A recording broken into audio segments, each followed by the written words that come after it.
Finanzas, Paula Rosemena. Le invitamos a este diálogo para hacer una evaluación de su último viaje y la situación de la economía ecuatoriana, partiendo de un hecho. Hace poco mantuvo diálogos en Washington con autoridades al más alto nivel de organismos multilaterales, de quienes manejan desde Estados Unidos el Departamento del Tesoro, y sería bueno evaluar, primero, ¿hay o no respaldo de la comunidad internacional al plan económico de reactivación del gobierno? Muy buen día, ministro Paula Rosemena. Muy buenos días, Miguel. Gracias por la oportunidad. Un saludo muy cordial para ti, para todos los que hacen Radio Democracia y para todos tus seguidores y radioescuchas. Tenemos el respaldo de la comunidad internacional, de los organismos multilaterales, específicamente de la presidenta del Fondo Monetario Internacional, en lo que tiene que ver con nuestro plan económico reactivación, cuya estrategia es el orden fiscal y el enfoque social. En el mes de diciembre de este año estaremos llegando a la finalización del programa con el fondo, lo cual será un hito histórico, porque será la primera vez, Miguel, en 30 años que el Ecuador logre culminar con éxito un acuerdo con el Fondo Monetario Internacional.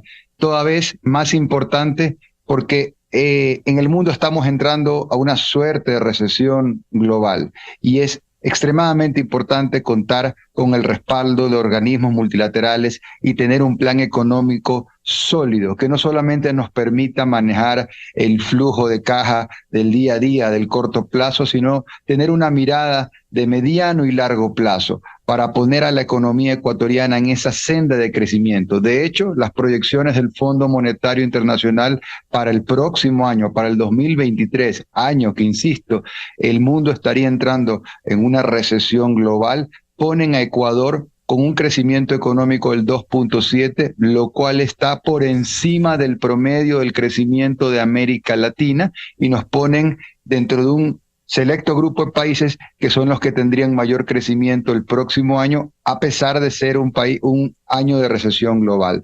Más allá de esas proyecciones del Fondo Monetario que nos favorecen, nosotros vamos a seguir trabajando duro con esta estrategia que no para, que es poner el orden en lo fiscal y continuar poniendo ese orden en lo fiscal, saldando deudas históricas y cada vez mayor enfoque en lo social y en la reactivación de la microeconomía nacional.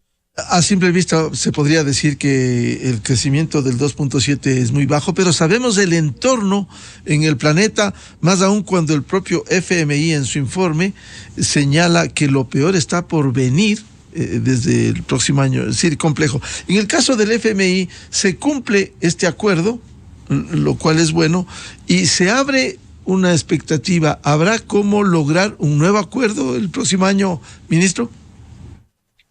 Sí, primero lo primero, ¿no? Falta la última revisión que será en los próximos días y eso nos va a permitir que de cara a la última sesión de directorio del fondo, que será en el mes de diciembre, puedan sesionar y tener ese beneplácito de haber cumplido con éxito nuestro propio plan económico, porque este es un plan económico del Ecuador, de Guillermo Lasso, que lo presentó al mundo, a los multilaterales y que ha recibido el apoyo. Una vez que hayamos cumplido ese hito, que decíamos será un hito histórico, primera vez en 30 años que el Ecuador logra culminar un acuerdo con el fondo con éxito y será en el gobierno de Guillermo Lasso. Para el próximo año, en el primer trimestre, tenemos conversaciones avanzadas para poder seguir trabajando en equipo con los organismos multilaterales y evidentemente también con el Fondo Monetario Internacional. ¿Qué tipo de programa, facilidad específica? Será algo que lo conversaremos cuando lleguemos a ese punto. Hoy estamos enfocados en cumplir con éxito el programa, cosa que lo venimos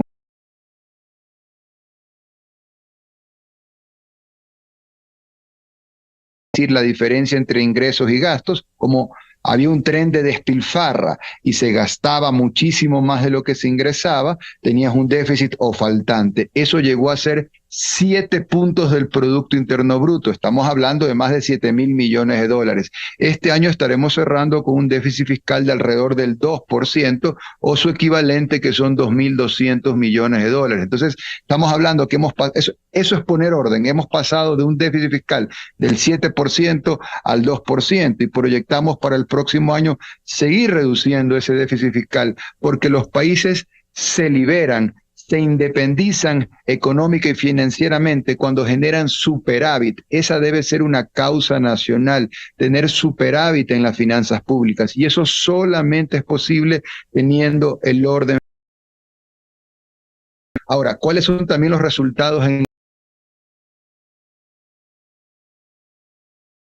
Te quiero dar dos o tres datos que son muy importantes que la gente conozca. El primero tiene que ver con el pulso, tocarle el pulso a la microeconomía. No te hablo de la macroeconomía, hablo de la microeconomía, la economía de la gente que nos está escuchando. Y ahí el indicador más adecuado son las ventas de la facturación nacional. ¿Cuánto se está vendiendo? De enero hasta septiembre ya son 160.000 millones de dólares. Esa cifra es la mayor cantidad de ventas para un periodo similar de enero a septiembre en los años comparables de los últimos 5 años, inclusive superando el periodo prepandemia, el 2019. Lo voy a repetir, 160.000 millones de dólares en ventas. Estamos hablando de todos los sectores, comercio, turismo, construcción, agricultura, todos los sectores que conforman la economía nacional generan un nivel de ventas que es de 160.000 millones de dólares hasta septiembre. La proyección a cierre de año supera los 200.000 millones de dólares. Ese es un dato indicativo, es un signo, es un síntoma de una economía que a pesar de una recesión global está generando un incremento en ventas. Primer dato. Segundo dato, si tomamos el empleo adecuado medido por la cantidad de personas afiliadas a la seguridad social, en el último año hemos tenido 130.000 nuevas afiliaciones a la seguridad social. Son 130.000 familias que tienen a un perceptor de ingresos, una persona que está ganando un sueldo fijo, y eso también contribuye a ese crecimiento de las ventas y la economía. Y por último, la inflación. Yo que estuve la semana pasada en el Fondo Monetario en Washington con los bancos de inversión, organismos multilaterales, ¿cuál es el tema que hablan todos los ministros de Economía y Finanzas, no solo de la región, de todo el mundo? La inflación. Ese es el problema hoy del planeta. Sin embargo, Ecuador tiene la tercera inflación más baja de todo el continente americano. Eso es un reflejo de que se está manejando la economía con sentido de responsabilidad. Ya no tenemos el tren de despilfarra del pasado que dejó unos agujeros enormes y que tuvimos que llegar nosotros con un gobierno liderado por Guillermo Lasso para poner orden fiscal, enfoque en lo social y saldar todas esas deudas del pasado. Si me permites rápidamente, el día de hoy estamos, esto es una primicia porque hoy estamos facilitando ese boletín de prensa donde estamos ratificando pago histórico, de deuda histórica del Estado con la seguridad social. Un pago que es en total de 300 millones de dólares para salud, para que la seguridad social pueda pagar a prestadores de salud. Pero aquí viene el tema, ¿esa deuda de cuándo es? Esa deuda no es de este gobierno, esa deuda arranca en el año 2011 en adelante. Nosotros estamos pagando deudas que bastantes gobiernos pasaron y que se hicieron los locos. Recordemos, son deudas que corresponden al año 2011, 12, 13, 2014, 2015, 2016, 2017. Y es este gobierno el que está saldando esas deudas históricas. Lo mismo con los municipios y prefecturas. Estamos pagando 179 millones de dólares, deudas que corresponden del año 2015, 2016, 2017, 2018, 2019. Deudas de gobiernos anteriores con municipios y prefecturas. Y por último también estamos pagando 140 millones de dólares de deuda histórica con jubilados, personas que se jubilaron en el año 2008 y que el Estado de manera indolente no había pagado. Entonces, eso es la estrategia de poner orden. Para eso sirve el orden fiscal, para poder saldar deudas históricas y poner el enfoque en lo social. Estos 3 pagos que se va a hacer, 300 millones pago histórico al IES, 179 a los GAPS y 140 con los jubilados desde el 2008 que ha estado represado, ¿se oficializará el día de hoy o se ha venido pagando? ¿Se va a entregar en las próximas horas? ¿Cómo va a ser?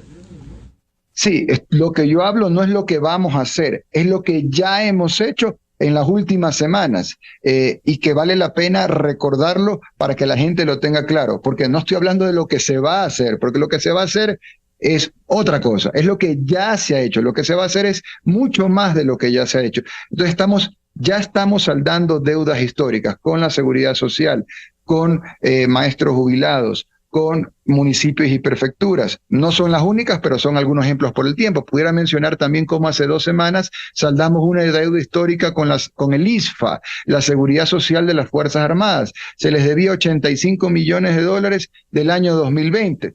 Este gobierno arrancó en el año 2021, o sea, una deuda del gobierno anterior. Y así te puedo dar múltiples ejemplos con municipios, con jubilados, con seguridad social, con Fuerzas Armadas, donde es el gobierno que está saldando esas deudas históricas por ser de muchos años atrás. Y el sentido de esto, bueno, primero porque eso es lo correcto, porque eso es lo que corresponde, eso es lo que hay que hacer. Pero segundo, también tiene un sentido de reactivación de la microeconomía, porque está claro que cuando le pagamos 179 millones de dólares a municipios y prefecturas, sobre todo priorizando pequeños municipios y prefecturas a lo largo y ancho del país, ¿qué hace el municipio con ese recurso que le pagan, que el Estado le debía, por ejemplo, desde el año 2015? Se da la vuelta y le paga un proveedor con el cual estaba atrasado. ¿Qué hace el proveedor? Se da la vuelta y le paga a un trabajador. ¿Qué hace el trabajador? Se da la vuelta y paga en la tienda de la esquina y la plata gira. Así que el sentido también tiene que ver con una estrategia de reactivación de la microeconomía. Esta es una de las líneas de acción,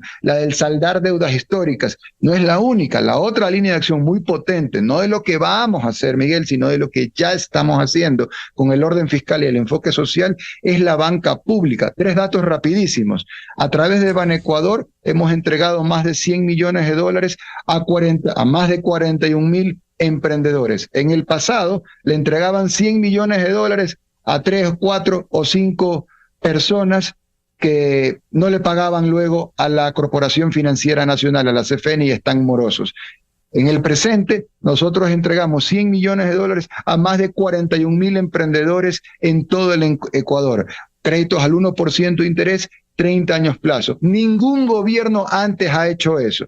Primero. Segundo, a través de la CONAFIPS, que es una banca pública, la CFN de las cooperativas, es decir, una banca de segundo piso, ahí colocamos recursos para cooperativas. Ya hemos colocado 425 millones de dólares. ¿Y para quién va esa plata? Para más de 180 cooperativas.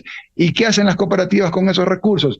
Los entregan, los colocan para pequeños emprendedores rurales, lideresas comunitarias en el Ecuador profundo para reactivar esa microeconomía, priorizando proyectos verdes que tienen equidad de género y con también que persiguen la equidad social. Esos son los créditos que se están entregando a través de cooperativas con los recursos que pone el Estado. Y por último, lo que ya hemos hecho a través del BED, el Banco de Desarrollo, el Banco del Estado, como también se lo conoce, o el banco donde ponemos recursos para municipios y prefecturas. Ya hemos entregado este año 350 millones de dólares. El presidente de la República estuvo hace un par de días en Manta con una obra grande y entregando recursos. La semana pasada, hace 2 semanas, estuve en Santo Domingo de los Áchilas. Ahí entregamos en la mancomunidad Santo Domingo La Concordia 14 millones de dólares para el centro de faenamiento, el camal más moderno del Ecuador, 7 millones de dólares para Balsar para que tengan agua potable, 350 millones de dólares entregados. Entonces, todo esto es lo que ya estamos haciendo y solamente lo vamos a continuar haciendo y haciéndolo más y mejor. ¿Cuánto se ha bajado, ministro, estas deudas, muchas de ellas históricas, de hace 14 años al menos? Se va reduciendo la deuda que ha sido tan alta, pero se va aliviando de alguna manera con estos pagos. ¿Cuánto se ha reducido y cómo se proyecta seguir cancelando esto? Mira, cuando tienes orden, tú puedes priorizar y puedes salir adelante. Cuando hay desorden, la gente no sabe si ir para adelante o para atrás. Nosotros hemos venido a poner orden con una definición muy clara del presidente de la República. Hay un objetivo que es la reactivación de la economía, con especial énfasis en la microeconomía. Por eso suben las ventas, 160,000 millones de dólares en ventas. A pesar de 18 días de paralización en el mes de junio, la economía ecuatoriana resiliente vende más. 130,000 nuevos empleos afiliados a la Seguridad Social. La tercera inflación más baja de todo el continente americano. Salió un estudio de la CEPAL hace unos días explicando cómo Ecuador es uno de los países que más y mejor está combatiendo luchar contra la extrema pobreza. Esos son los datos que te van marcando. No que todo esté resuelto, no, porque como todo en la vida, destruir es fácil y eso es lo que pasó aquí durante más de una década. Construir es difícil y reconstruir, eso es aún más desafiante y eso es lo que estamos haciendo. Y como bien mencionas, todos los días o todas las semanas aparece una nueva deuda, algún contingente, algún pasivo contingente se transforma en un pasivo en firme, alguna deuda con el exterior, alguna deuda local. Pero como este gobierno está poniendo orden en lo fiscal, eso nos permite poder ir saldando esas deudas históricas. En el caso puntual del IES, yo te puedo decir que todo lo que está auditado está pagado, porque aquí la clave es si una deuda tiene o no auditoría externa, como manda la ley, porque es ilegal pagar algo que no tenga una auditoría externa. Entonces, lo que está auditado se está pagando. Claro, esa es una falla del Seguro Social si es que no tiene auditado. Y te puedo decir algo más. La proforma que vamos a entregar en unos días a la Asamblea va a reflejar el 100% de la contribución, que es un 40% que el Estado debe hacer con la seguridad social. Eso nadie lo ha hecho antes. Gobierno anterior solamente ponía en el presupuesto lo que dicen voy a alcanzar a pagar. Y el gobierno del socialismo del siglo XXI, Miguel, yo te voy a recordar que en el año 2015, y amigos radioescuchas, eliminó la contribución del Estado a la seguridad social. Esa nefasta ley mal llamada de justicia laboral. Fue un desastre, 4 años. Imagínense, entonces pasamos del socialismo del siglo XXI, que borró la contribución, la eliminó. Qué cara dura esta gente, a este gobierno del orden fiscal, enfoque en lo social, que pone en el presupuesto toda la contribución. Eso no se ha hecho antes. Entonces, ¿A cuánto ascenderá? ¿Alrededor de unos 2.000 millones de dólares quizás? Alrededor de 2.150 millones de dólares. Estamos hablando de la parte correspondiente a la contribución del 40%. Entonces, eso es algo importante para los ecuatorianos. El gobierno de Guillermo Lasso es un gobierno de gente seria, no lo que aquí pasaba antes, que cuando la despilfarra fue tan grande que dijeron, bueno, ¿dónde metemos la mano? Entonces dijeron, eliminemos la contribución del Estado a la Seguridad Social. Esa barbaridad hicieron y nosotros somos los que hemos venido a poner orden, saldar esas deudas, hacer crecer la economía y poco a poco ir saliendo hacia adelante. Recordemos que estamos en un entorno de recesión global. Si el FMI te dice vas a crecer el próximo año 2.7 y tienes uno de los crecimientos más altos de la región, porque el promedio regional es 1%. Entonces es sumamente importante que como país tengamos todos una unión hacia un solo objetivo, sacar el Ecuador adelante. Se requiere el apoyo de todos, el gobierno está haciendo su parte, la sociedad civil está haciendo su parte y unidos estamos convencidos de que este país tiene un futuro prometedor. Ministro Arosemena, ¿y cómo lograr garantías de respaldo a las inversiones del sector productivo ecuatoriano de alto impacto y que generen empleo de calidad? ¿Qué es lo que se requiere en el Ecuador? Mira, la semana pasada que estuve en Washington, tuve una reunión también en MIGA. MIGA es una institución del Banco Mundial que justamente facilita garantías, en el sentido literal del término, al sector privado, para inversiones en el sector privado, para proyectos de gran envergadura que generan gran cantidad de empleo. Entonces, ya tenemos algunos proyectos acá en el Ecuador que reciben esas garantías del Banco Mundial a través de esta institución que se llama MIGA.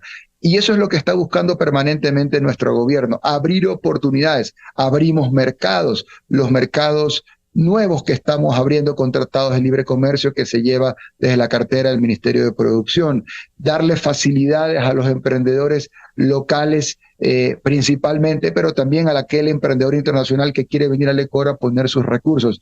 La única forma de generar empleo de calidad en grande cantidad es a través de más inversión. La inversión privada, local e internacional es clave. Por eso lo más importante que podemos hacer nosotros es tener reglas claras. ¿Qué más hemos hecho? Hemos venido reduciendo el impuesto a la salida de divisas. Durante más de una década nos lo clavaron ese 5% de impuesto a la salida de divisas. Eso le quitó al sector privado más de 10.000 millones de dólares en una década. Yo que vengo del sector productivo, siempre tuve muy claro lo dañino que era ese impuesto para la sociedad civil, para el empresariado. Y este gobierno, con el liderazgo del presidente Lasso, es el que dijo, lo vamos a ir reduciendo, y así se ha cumplido, a razón de 0,25 de reducción trimestral, al punto que actualmente está en el 4%. Y de enero a agosto de este año, enero a septiembre de este año, con ese 4% se ha logrado recaudar más que el año pasado en el mismo periodo de tiempo al 5%. Eso solo es posible si la economía, por diversas razones, crece, porque si la economía estuviera viniéndose guarda abajo y tú bajas la tasa del impuesto, no vas a recaudar más, vas a recaudar menos. Pero nosotros tenemos una visión clara de darle al sector privado reglas claras, de darle certidumbre económica, certidumbre normativa. Aquí no se cambian las reglas del juego cada sábado. Aquí si se hace un cambio es para mejorar, para hacer más fácil la contratación laboral, para que sea más fácil invertir. Eso es lo que estamos haciendo y ahí los resultados. Tenemos de enero a septiembre de este año el mayor nivel de ventas de la economía de los últimos 5 años. Ministro, siendo importante el mejoramiento de los indicadores económicos, la inversión social, ¿cómo reactivar, cómo avanzar en una mayor reactivación de la microeconomía a través de la entrega de créditos en las mejores condiciones como se ha venido haciendo? Sí, mira, nosotros en el momento que le entregamos un crédito de 500 a 5,000 dólares, un microcrédito, a una tasa del 1% de interés anual, con un plazo que puede ser de 30 años, le transformas la vida a la gente. Ya hemos entregado más de 100 millones de dólares en esa modalidad específica a más de 41,000 emprendedores. Yo he tenido la oportunidad de poder ver cómo esos créditos le transforman la vida. Hace un mes y medio estuve en un sector del sur de Guayaquil, donde una mujer emprendedora recibía ese crédito y está montando un negocio de agua potable, de potabilizar agua y venderla en bidones en el sector industrial por donde ella vive. Tenía una solución de empleo para ella y para su hijo. Ella estaba muy feliz. De hecho, el crédito ya lo estaba prepagando para sacar otro crédito más con Banecuador. Y de esas historias tenemos 41,000 historias de pequeños emprendedores. Te doy esa de un sector urbano o sector rural, donde el recurso es para poder desarrollar algún tipo de actividad agropecuaria, algún tipo de actividad agrícola. Son estos emprendedores los que hoy ya están transformando su vida, la de su entorno, al momento de poder darle empleo a su familiar, a la gente de su barrio y hacer crecer el negocio. Todo negocio que hoy es grande, en un principio era un negocio pequeño, era un sueño. Lo que une un sueño y la realidad muchas veces es el dinero, que es el recurso escaso, la liquidez. Y eso es lo que estamos poniendo nosotros, ese recurso, y en un mecanismo que nunca antes se lo ha hecho. ¿Qué gobierno ha prestado al 1% a 30 años plazo? Y además, hablábamos ayer con el presidente de la República, esto genera también una cultura financiera, porque no es un recurso que se está regalando, se lo está entregando con una súper facilidad. 1% de interés anual es una súper facilidad, 30 años plazo es una súper facilidad, pero no es una plata regalada. Entonces también se genera el incentivo para ser cumplido y eso te da también una formalización, lo cual es clave para sacar adelante el país. En la medida que la economía del Ecuador sea más formal, es una economía que puede crecer con mayores órdenes de magnitud. El gran problema del Ecuador crónico ha sido la informalidad y estamos contribuyendo a la formalidad del sector comercial, del sector productivo, del sector laboral a través de estos créditos de Banecuador.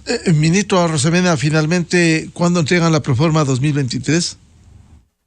Bueno, vamos a cumplir los plazos que nos da la ley, así que tenemos hasta fin de este mes y aproximadamente el día 30 estaremos cercano a eso, estaremos ya entregando la Proforma, estamos haciendo los últimos ajustes.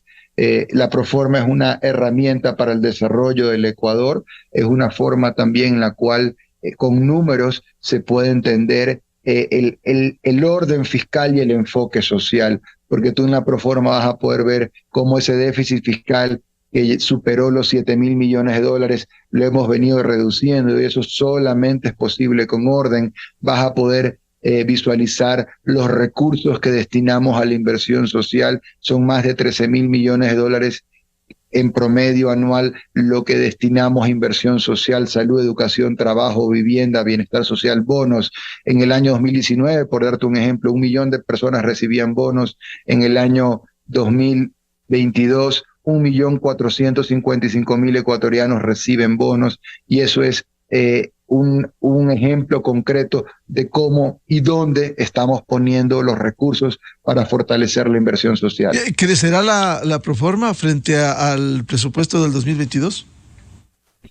A ver, aumentan los recursos para salud, para educación, sí, para seguridad también, pero el déficit fiscal lo estamos bajando. Así que esa es nuestra visión, orden fiscal y enfoque social.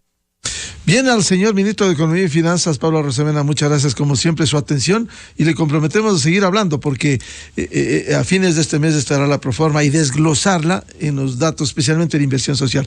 Ministro, muy amable. Gracias, Miguel. Un abrazo. Muchas gracias, muy buen día. 8:21 en el territorio continental ecuatoriano, buscando la verdad en la revista de Opinión Democracia. Vamos a una pausa publicitaria y ya volvemos para hablar otro tema de interés en el país. ¿Qué pasa con el tema de la seguridad? A propósito, ayer se instaló una mesa en la Asamblea Nacional para buscar un acuerdo a fin de aprobar la Ley de Seguridad Integral, que ya pasó el primer debate y ahora deberá tramitarse en segundo y definitivo debate. Esta expectativa frente a las angustias de los ecuatorianos por la inseguridad, la ley no arregla el problema, pero es un insumo importante para establecer las reglas de juego claras y la participación de la fuerza pública ecuatoriana. Invitado el asambleísta Ramiro Narváez, presidente de la Comisión de Seguridad Integral, y el general Juan Carlos Rueda, ex jefe policial. Miguel Rivadeneira en la revista de Opinión Democracia. Inicio de espacio promocional y publicitario. Demuéstrale a tu Renault que lo cuidas y lo amas con estas promociones. Diagnóstico Renault garantizado por solo $9.99 más IVA. Y cambio de aceite por $29 más IVA. Agenda tu cita en www.renault.com.es. Con el respaldo de Automotores y Anexos. Aplican restricciones. Liberty Seguros. ¡Hola! ¿Quieren participar por un iPhone 13 Pro? ¡Sí! ¿Saben quién trae esta buena noticia? ¡Liberty Seguros!